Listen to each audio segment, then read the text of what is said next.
Come all you fair and tender girls that flourish in your prime. Beware, beware, keep your garden fair. Let no man steal your time. It's a very physical role. You're working with animals and horse riding. Is most of this already on your CV, or did you pick up quite a lot of new skills on the job? Some of it was new. You know, I kind of spent time in the country when I was a kid. I spent a bit of time around sheep. I milked a cow when I was younger, so I had to sort of brush up on some things. But the horse riding was probably the biggest kind of challenge because I'd never been totally comfortable on horses. And so I kind of had to have lots of lessons to be able to do that. What were the challenges involved in condensing the novel into a 119-minute film? Enormous challenge. We had about 250 scenes, and in a normal feature film you'd say about 120. And there's so many switches and turns in each one of these characters. So this was a ongoing challenge throughout the whole process of making this film, and in particularly in the editing. How does Gabriel's social standing affect his options in life and love during this period? That is not something that really bothers him or that he really considers. I think the things that are most important to him are being loyal, truthful, and consistent in the love that he feels for that woman. And it's selfless love. He's never manipulative. He's never trying to, twist her arm in his favor.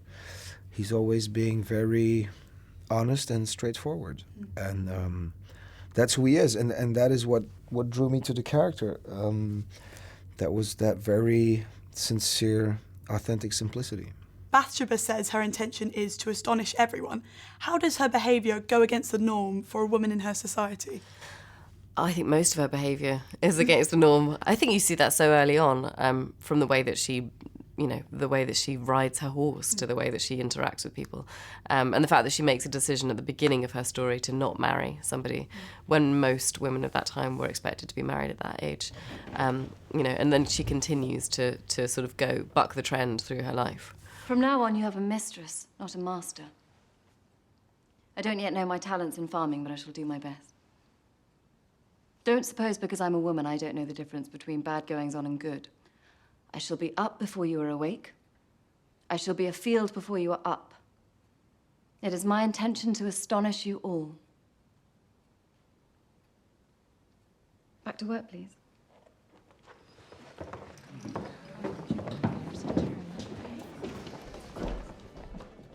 How are the relationships between male and female characters different in the film to nowadays? Not very different, I would say. This is a portrait of a very independent and strong woman, way ahead of its time. And I think it's, to some degree, very modern.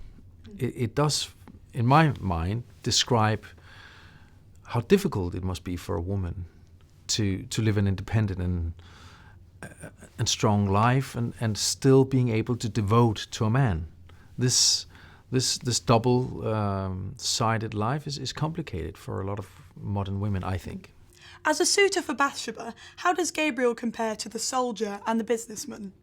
Well, basically, the things you refer to are context related. Soldier, businessman, but they don't say anything about the values that someone is trying to represent or that someone embodies. And so I don't think he's troubled by that, by the status of Mr. Baldwood or the exotic or adventurous sexiness of Troy. He sees through all of those forms and patterns. And that's why I think he's the one she should go for. What do you think of the decisions that Bathsheba made in the film? Would you have changed anything she did? I think we'd all change things about things that we did. I think they're very kind of honest mistakes that she makes. I think they're sort of very relatable as well. I think most people make wrong decisions when they're growing up. She starts the story at 18, inherits this farm and a huge amount of land, and suddenly has a huge amount of responsibility thrust upon her, and she wants to do it very well, but I think makes mistakes navigating her life. Yes, Bathsheba Everdeen. I brought you a lamb. Gabriel brought Bathsheba a lamb to show that he was sweet on her. What gift would you buy to impress someone in real life? I think the biggest gift you can actually give someone is give them your heart and soul.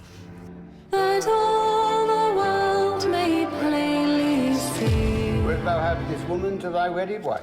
how my love Wilt thou love her, comfort her, slighted honour, and keep her? me? So long as ye both shall live. How my love slighted me.